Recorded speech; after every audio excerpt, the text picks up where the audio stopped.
Kaixo, ongi etorria. Grafiko honetan ditugu bi mendizale, bat gorriarekin adierazita eta bestea berdearekin. Eta galdera batzu daude. Lehenengoa, irtenatokia berdina alda, hortarako erantzun behar duguna da, nondik ateratzen diran, alda, hemendik, horrela.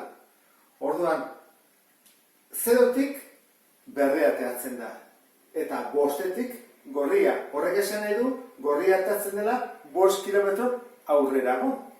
Jarriko dugu, orduan, gorria 5 kilometroan, eta berdea 0 kilometroan ateratzen dira. Hoi da, irtera puntuak.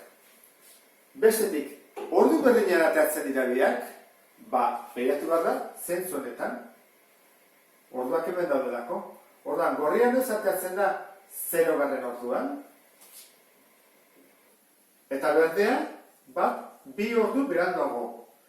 2 ordu beranduago.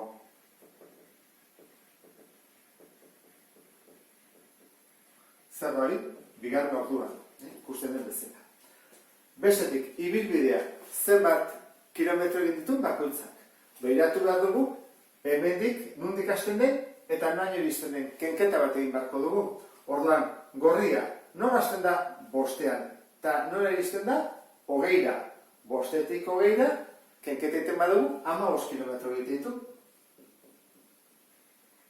Eta berdea hemendik hasten da 0tik eta 20 arte. Zer zara edo horrek, 20 kilometro egin dituela. Orduan, berdea, beranduago hasi da, 1 kilometro gehiago egin ditu. Gelditu alda norbait, bai, gorria gelditu da ikusten, hemen bai jagoruz, eta hemen 2 orduz geldirik egon da. Bai, 2 ordu. Eta berdea lehenengo 2 ordutan geldirik egon da, hemen ez da marrarik azaltzen, orduan ez dugu konsideratu geldirik egon dela. Jartzen badugu geldirik egon dela ere, ez da hogezki, Labur bilduz orduan, zer esango genuke? Gorria atea dela 5 kilometroan, eta gelditu denean, orduan atea dela berdea. Eta egon dela gorria zain.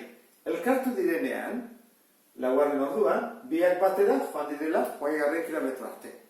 Eta horrela, atako dituzke, grafiko honekin behar genituen ondorioak. Beste bat arte, agur!